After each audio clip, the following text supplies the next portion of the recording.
Welcome to the Art and Science of Complex Sales. This is a podcast where we explore how the best B2B sales leaders make the complex simple, drive relationships and revenue, and generally elevate the sales profession. In this podcast, we're bringing together sales experts, thought leaders, top account executives, buyers, industry insiders, all to share their experiences and best practices for navigating the complex sales cycle. So whether you're a seasoned sales professional, a sales leader, or just starting out, you're going to find practical insights and actionable advice that you can apply to your own sales journey. Plus, we have a bit of fun. Randy Gerson is elite at what he chooses to tackle. A proven salesperson and influential marketer, he helps businesses grow and rapidly scale. Leading sales teams, building lead funnels, and instilling KPIs across corporations are all part of a normal day's work. His unique ability is the ability to establish and build trust with individuals in a marketplace. This undeniably rare skill is essential for sustainable growth. Co-author of the book, Leads Are Great, but Sales Are Better, Randy provides timeless wisdom modified for today's sales and marketing world. And this pod will help us all get better. So let's get into it. Randy, welcome to the Art and Science of Complex Sales. How you doing, my friend? Doing good, Paul. Good to see you again, and good to talk to you. I'm excited to see what we explore and discover in the next few minutes. Well, I think you're going to blow people away, which is always a fun episode to have. Is when you have somebody. We've been talking for a while now, and every time we get together, I learn something new. So, do you mind sharing a little bit about your background? Sure. Yeah, I'd be happy to. Obviously, name's Randy Gerson. I'm a interesting dichotomy of sales and marketing, which you don't find often. So I'm a marketing exec, sales exec, run my own small firm. I'm CEO, but that's only because I have to pay the bills. Otherwise, we're a pretty level company. I have two partners, equal partners in the company, Christian and Brian Carter, who you can look up, who have a lot of fame themselves. But my background in general is I started in sales at a very young age. I'll get into the details of that when we start talking a little more. Sold for decades, and then worked for a little small company, probably heard of it, called Xerox. Tiny company. Just tiny company, 100,000 employees when I was there. I could give you my employee number. I still memorize it because you needed that to get into buildings. There were no key cards back then. Learned marketing from that company after doing really well in sales. So I was the number one rep in the West for Xerox out of all their reps. Had a very good tenure there, had some phenomenal coaches and mentors that really helped me. I was young. I was in my late 20s, early 30s. Didn't realize I was at the company in their heyday when they won the Malcolm Baldrige Award. Back then, you can look that up. It's a quality award given by the government to companies that produce quality. They were the first manufacturer to win the award for stealing market share back from the Japanese. Wow. Then I happened to be on the Malcolm Baldrige team. And I'll share that story when we start talking. But anyway, so I've got a vast marketing background, a vast sales background, which enabled us to really understand what goes on in an organization from both. And the one thing that I did realize when I graduated, as I say, or left Xerox and started doing my own thing, is sales and marketing needed to be one department. Because at Xerox, it was not one department. It was finger pointing. Sales guys saying marketing's giving us crappy leads. Why do they message like this? They're pissing off my customers, blah, blah, blah, blah, blah. And then you had the marketing people saying, God, if we could find some salespeople that could actually close some deals, we could do better. And those weren't the exact words, but you get the gist, because I've been in both meetings. And so that really bothered me from a core sense. And so I went on a journey that I'm still on, is going around literally talking to people about how to make that, no matter what size the company is, one department, and measuring it as one funnel, really. And so all the different terms that have come in my career, come and gone, and new ones that come up, I still use that as the core base of what you have to build. So anyway, that's kind of my background. I'm also an ex-athlete, used to play on the tennis circuit back in the wood racket days. Now I'm dating myself. Wood, I did say wood, just in case you misheard that. And hurt my knees over in Europe. My claim to fame is I won the qualifier for the French Open, got in, had to default my first round match last time I played professionally. It's quite a Wow. long time. These are '70s, and I don't think you knew that about me, Paul. No, Still, that's fantastic. I didn't know yes, that. Yeah. still very active. I played on the senior tour 20 years later for a company called ProKenix here in town. They sponsored me, and I won't get into that long story, but met the owner. He just looked me up, said, "Oh." I was trying to sell him some products I was at the time, and he's wanted to meet with me. I thought, great, I got a nice deal with this company. And it was reverse at the lunch. He says, I want to talk you into playing for me as a senior. And at that time, I was 38. And I'm thinking, why is he calling me a senior? I'm only 38 years old. My dad's a senior. I'm like, is my dad in the room somewhere? It must be talking to my dad. It can't be me. I didn't know that USTA then had a circuit starting at 40 years old. And every 5 years called the Senior Tour in the United States, United States Tennis Association, USTA. So I was still working, had my firm, had a lot of clients across the country. And Kennex put me on the road where I traveled, and I played tournaments for them. And they gave me rackets and clothes. And I mean, I got treated better than I did when I was a young kid. And so to me, it was kind of a nice way to get paid to play. I didn't make a lot of money, but it covered all my expenses, and even I won some money. I didn't win a lot of money. Yeah. Right. But I became a top 10 USTA senior professional in 3 categories in 1 year, which hadn't been done before: men's singles, men's doubles, and mixed doubles. So it was kind of fun. I was 11 in singles, number 6 in the country in men's doubles, number 2 in the country in mixed. And in 2002, I hung up the racket after a shoulder surgery to repair my right shoulder. I'm right-handed in tennis, and decided that's enough. Now I am a senior. At this point, I was 45 and thought, I want to have my shoulder the rest of my life. I'm going to quit doing that. So currently, just to give you, I have a lot of athletics that keeps me young. I mountain bike several days a week when I can, with a couple other buddies. And mostly I ride with kids because I like the speed that they go at. Not most people my age don't keep up. And then I play men's ice hockey that I discovered at 38. I use that as cross training for the tennis circuit. So I'm still playing hockey here in San Diego. And I love that. Keeps my mind and body sharp. You playing with the young guns, or are you playing? I played 2 different teams. One is with the old guys, 50 plus. Yeah. These are ex-pros. They're really good, still pretty quickly. And then I have a kids team. I call it a kids team because my number 1 line, they're in their 20s. And they're from Boston area.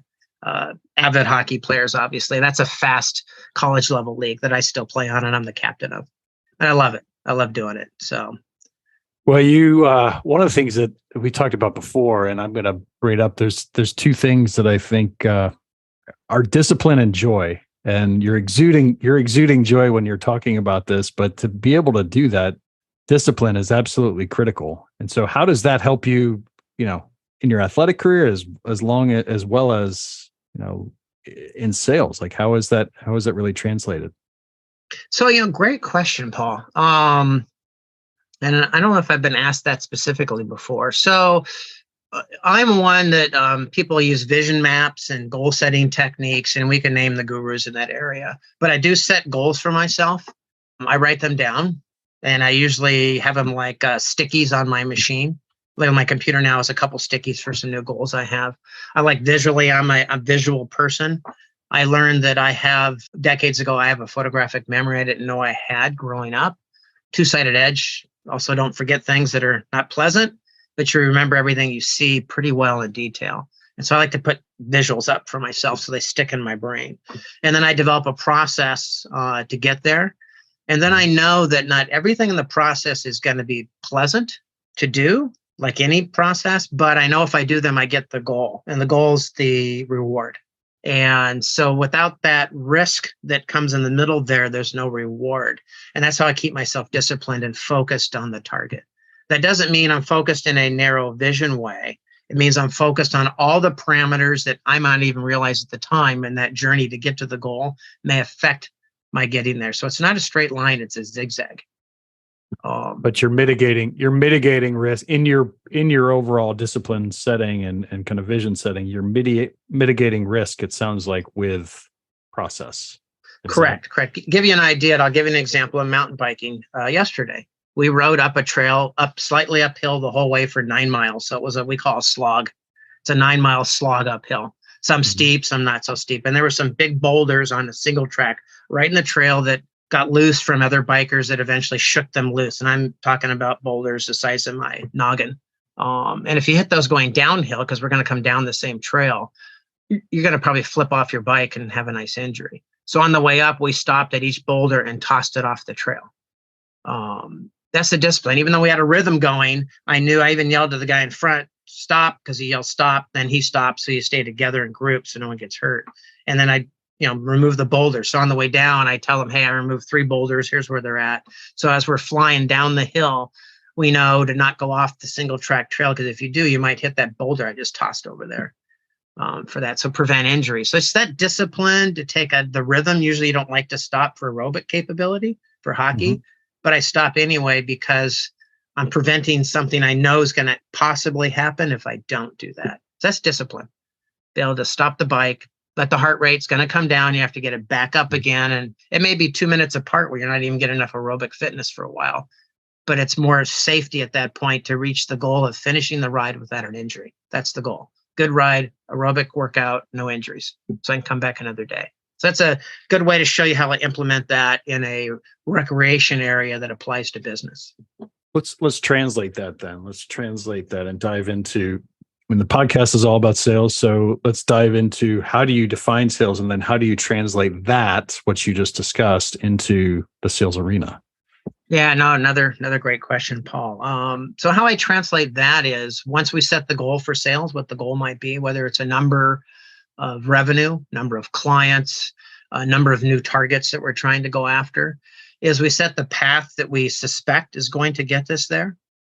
Just like the single track, it changes with rain and weather and grass growing in. It doesn't look the same every time you ride it.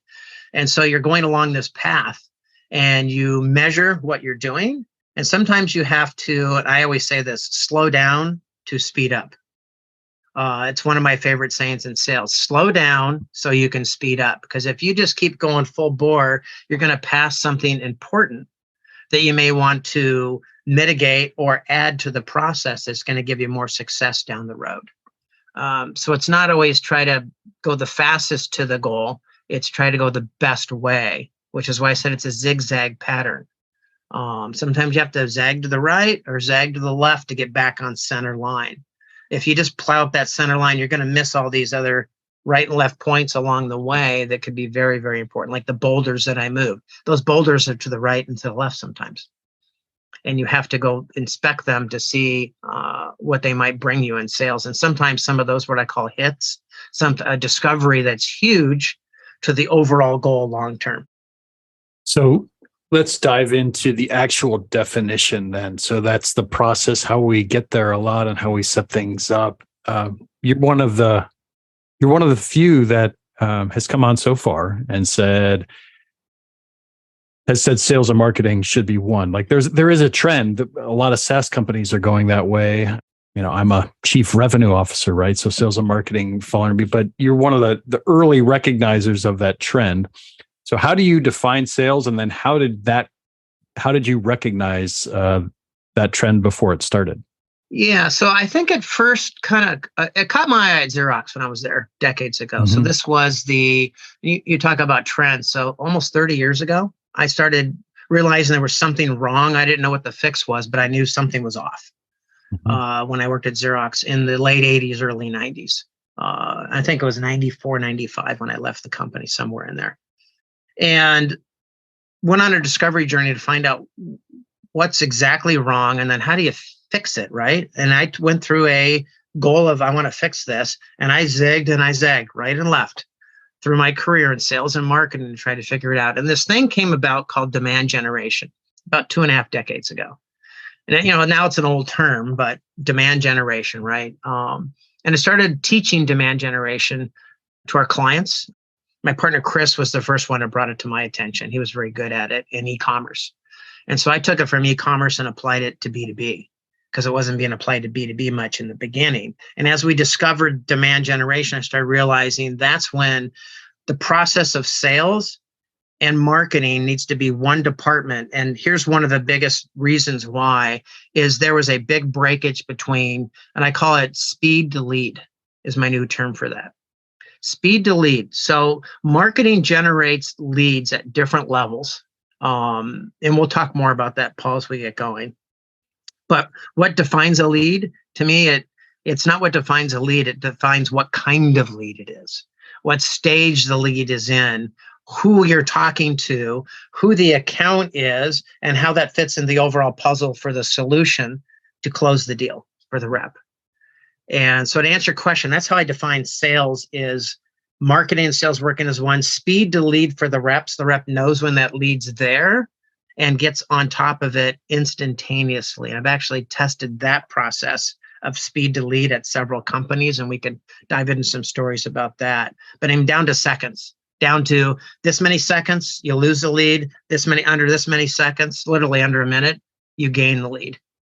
And that was my first B2B test about 2 decades ago on speed to lead, where I really saw the results dramatically change for engagement. And that was at a company where Chris and I were brought in to be the entire marketing and sales department. It was a startup that had a lot of money. And Chris built out the marketing while I worked on the sales. We divided and conquered and put the two systems together. I literally programmed just tells you what kind of guy I am, the telecommunications closet. I programmed the software for the call center. I wrote the scripts that go in there. I was the one on the phone to start with until I hired my first person. A typical startup, right? I'm wearing all the hats you and I talked about. Figure if I can't sell them, it ain't going to happen, or I'm going to bring somebody even did way better than I am. And hired my first, what I call junior, brought her in and showed her how. But what we did is we had a process where a person raised their hand. And I'll get into another term called RTT, ready to talk lead. And as soon as that person raised their hand, we actually online through digital methods, we called them on the phone within 30 seconds or less. We know once a minute passed, the chance for closing the deal went down 70% after 1 minute. So if you called them within a minute, and here's the reason why, and this gets into my other thing I talked to you about, Paul, once before. I briefly mentioned it. You were intrigued by it, I think, but you can tell me more, is preferred form of communication. Yes. Yep. So what we tested is we had the typical demand generation model, right? E-guides, booklets, landing pages that look like a website, right? Hanging off the website, using Unbounce and all kinds of tricks that Chris and I were using. And the moment somebody pinged some information and we saw them download it, we actually called them on the phone because we knew, and we called them on the channel that they preferred, right? So if it was LinkedIn they were doing this on, we'd ping them on LinkedIn. If it was the website and they put their phone number in to get the download, we called them instantly. As it was downloading, phones ringing. And most people thought Big Brother would come in and they would get pissed off. We actually found out the opposite. They were intrigued and surprised that we were right on top of it.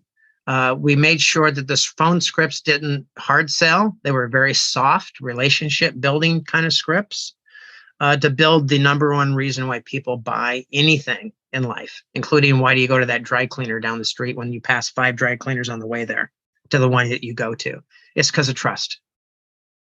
Because you trust that dry cleaner, right? To go to. You trust that sandwich, your favorite sandwich shop. You have trust with those things that we do in everyday life.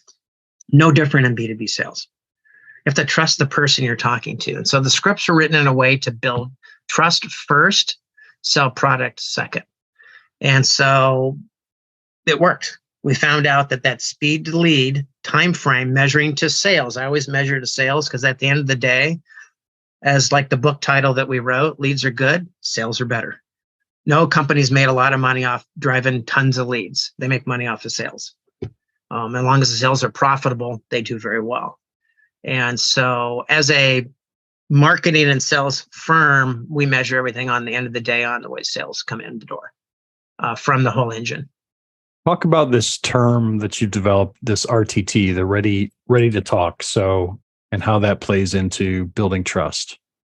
Sure, that's a really interesting question. So ready to talk means the person you're trying to reach. And let's use some older terminology that still people use. You have your gatekeepers, your internal champions, your decision maker or makers, committee by committee, right? For that, depending on who it is you're trying, referral might even be an internal champ, maybe someone in a different department. You need to get a referral because you're not quite sure who to talk to because it's a big entity, like a Microsoft or a Siemens or somebody like that. Is you get that person in a state where they raise their hand, not you, they raise it. and say, I'm ready to talk to someone. I'm ready to refer you over because I'm not the right person. You approach me friendly. I trust you enough to talk to you. And so it could be a decision maker, it could be a gatekeeper now willing to let you in the door. When I worked at Xerox, the hardest thing was getting past the gatekeepers in my territory. That's the reason that the turf didn't do very well over the years. And I learned a very good technique from my father. This comes from, I shared this with you. He was a first responder, Navy, then Marines, then fire department. He's medical corps in the military, and then fit really well into Los Angeles County Fire Department. And I watched my dad see people die and see him save lives, and watched how he dealt with people when he went out in the community.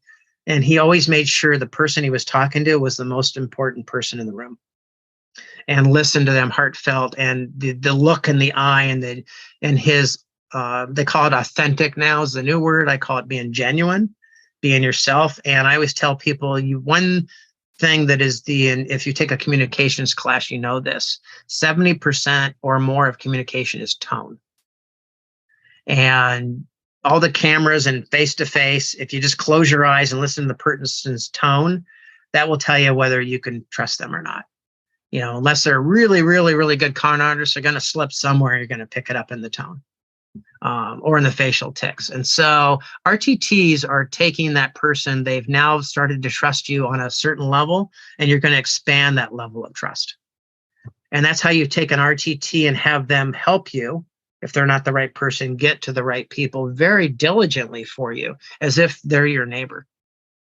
And that's what my dad's kind of said, is you turn everybody into your neighbor, or you into their neighbor, the better way to say it. And so that's kind of the key part of RTTs, is building that neighborly conversation where you're just hanging out on your lawn and they're on their lawn, and you're just chatting over the hedge, or you've come around the hedge and you're actually standing in their lawn from the days of my dad, as he talks about it.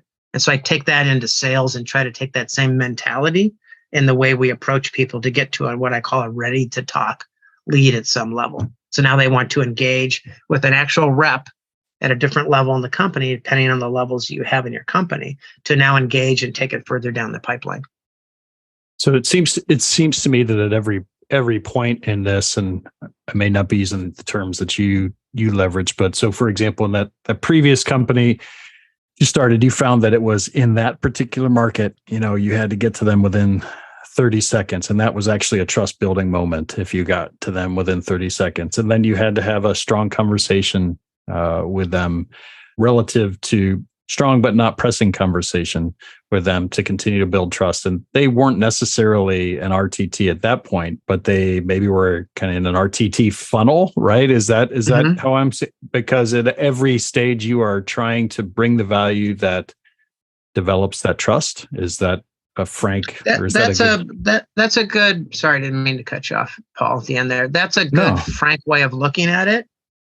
It is kind of a separate little mini funnel within the large funnel of RTT. Mm-hmm. It's to my point is, at that moment, your job is to build more trust, to put as much chips in the trust side, because that's your best chance. You're going to accomplish two things with it. One, for sure, you're going to make a friend, right? And I've created some really cool friends. The one thing I like about Zoom during the pandemic is I met some people I wouldn't have met because we were all quarantined. And so the camera and things like Zoom and Microsoft Teams and whatever product you use allowed me to branch out to a lot more people. And then I was just speaking and offering free webinars on topics like this. And I built a lot of trust, a lot of people that some of them I'm actually really good friends with. Then when I travel, I go see them.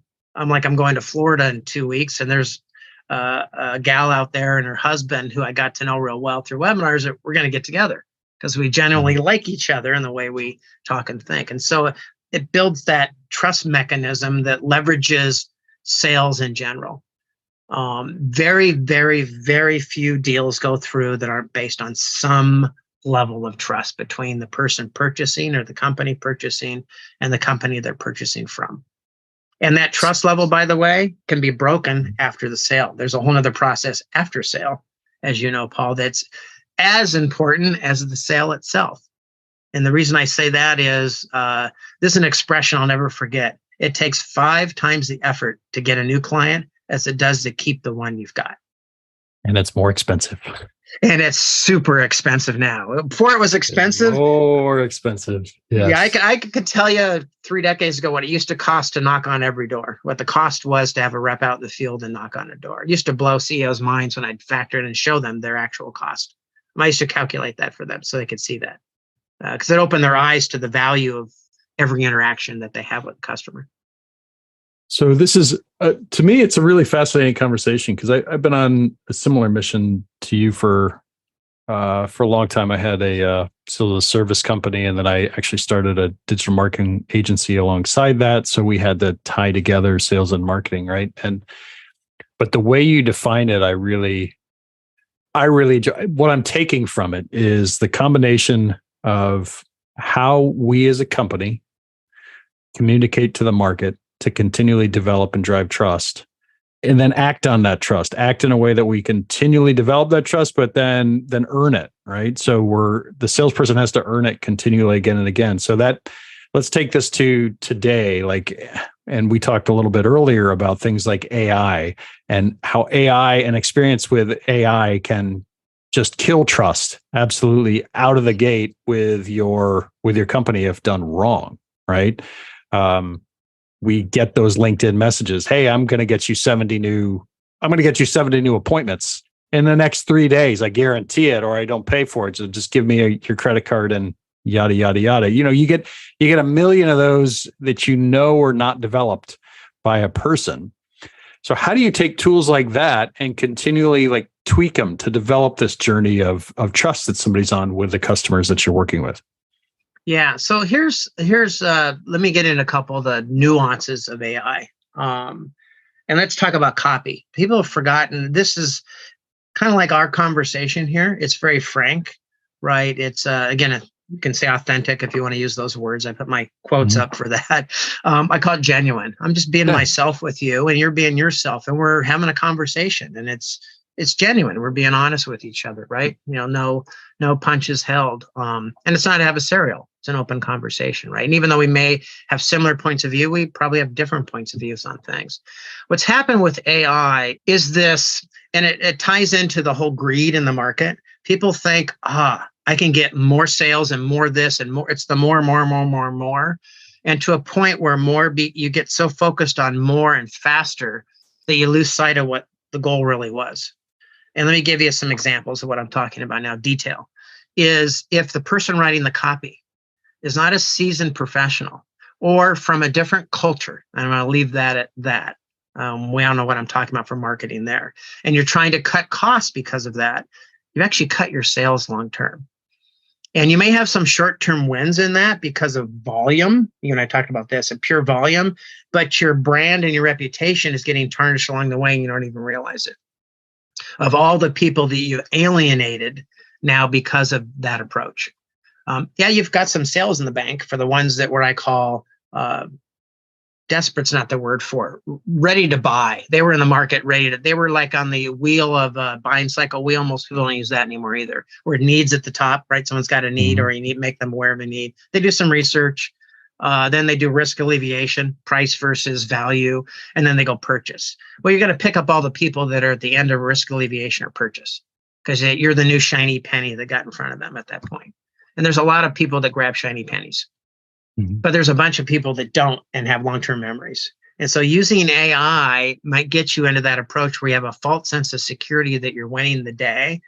And this is how these big companies you hear that are hurting all of a sudden laying off tons of people because they get fat with that process. And it's happened to me as well. I've seen it happen in the early stages of AI. I've been testing learning engines for a decade now, before it was even popular.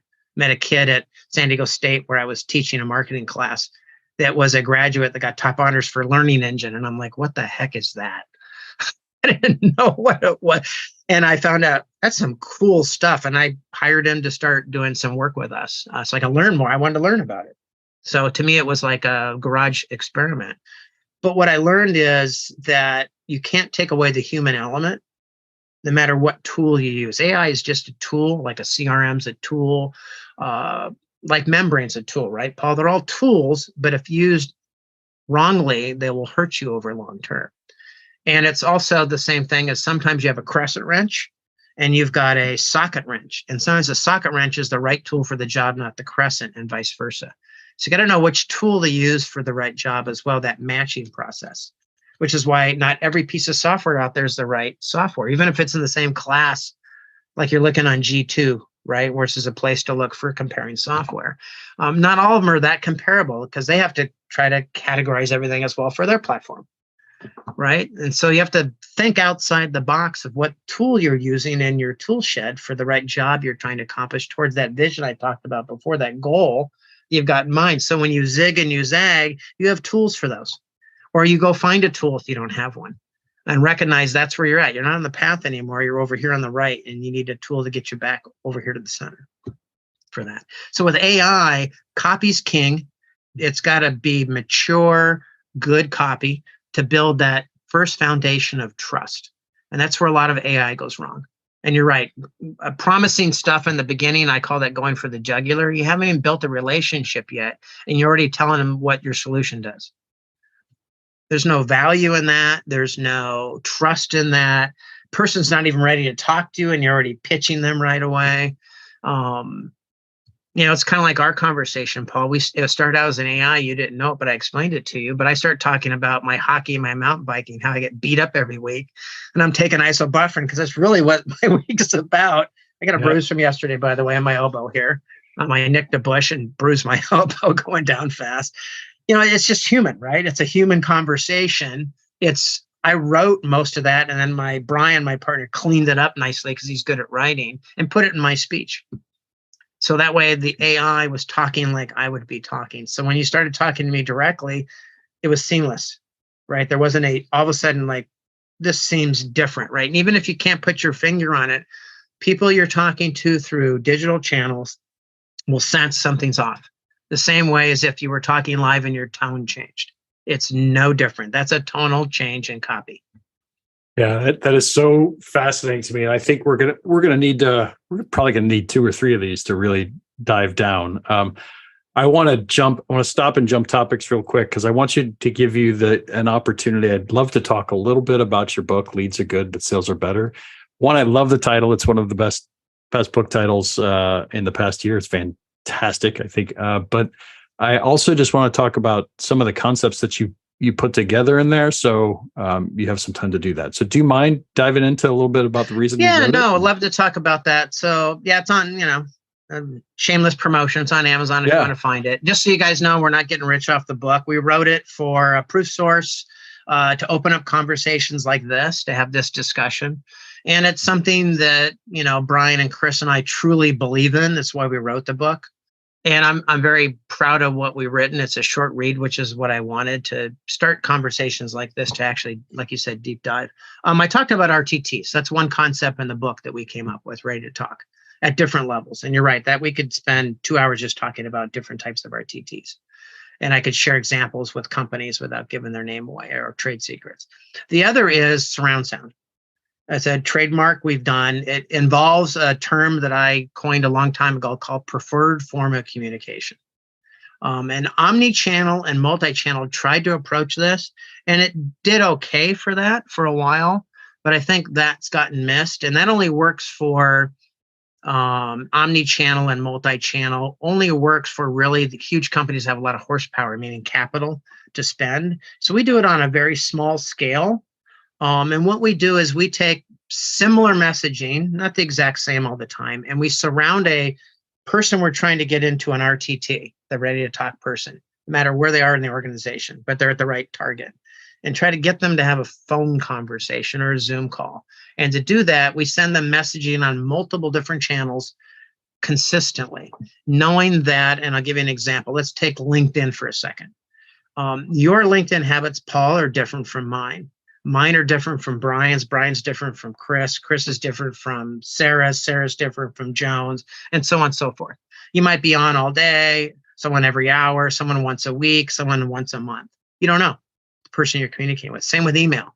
Today's email you get, we call it the email monster, right? If you don't look at it every day, that email critical that someone sent you gets so buried in your inbox, the monster ate it up, and you have to.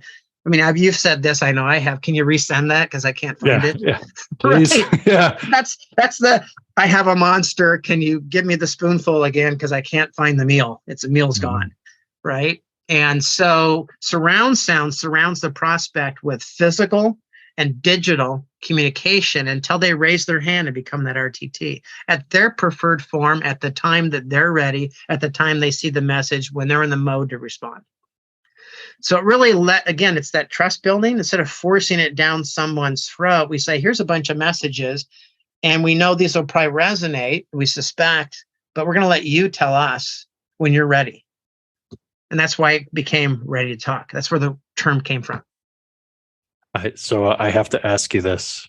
Do you ever recommend the goodbye email that I get like 400 times a day, which is, this is my last chance that I'm ever going to reach out to you, and everything I've ever sent you before on the 9-drip email, I'm never going to talk to you again. So that is leveraging one of the 5 primary motivators. I don't know if you've heard about this before, but people don't talk about it. In marketing, there's 5 primary motivators. Okay. Fear, greed, guilt, exclusivity, and the new one, social acceptance, right? All the social platforms, right? The world of influencers and things like that. That's using a guilt and fear, combining the two, which are okay in the beginning of a conversation. Sometimes it gets someone off the couch, right? Apathy is your biggest competitor. It's a terrible form to use at the end of a conversation to somebody, because how many times have you responded to one of those messages? The only response I give them is thank you. Yeah, I don't even give them that. I give them 0. It's like, we don't have a relationship, and now you're trying to make me scared and guilty. I missed on an opportunity. That, you were promising something without even getting to know me. So no, I don't even respond. Most people don't even respond to those, or might be polite like you and say thank you. That's it. Yeah, right? Thank you for taking me off. Don't ever respond. Don't ever reach out again. My other favorite is the unsubscribe button, or the links hidden so deeply, right? We try not to do that in our communication. We try to make it easy to find, because if they want to unsubscribe, we'll take you off. We're happy. We don't want to waste the energy of sending stuff out to you, please. Yeah. Again, trust. You're building trust. I've actually sold to somebody that unsubscribed years before, that changed positions, different company, ended up being a customer. And they remembered that we made that easy. They said, the one thing I liked about your communication was you made it easy for me to unsubscribe. And guess what? It didn't take 6 to 8 weeks like you see some of those, because you and I both know MailChimp or any of those, it's instantaneous. You get pulled off the list. It's if not instantaneous, within days, it stops the sequence. Yeah. So when I see 6 to 8 weeks, I go, oh God, now you're selling me a bill of goods. I definitely don't want to do business with you. If it takes you 6 to 8 weeks to pull me off a list. I'm so with you. There's a comment that one of our other partners, it's named Bob Apollo. He just gave me recently on one of these shows. He was like, life is frankly too short to try and force people to work with you that don't want to work with you, and to try and work with people that don't want to work. So why don't you just work on, his point was, work on your messaging, work on those things, make yourself stand out.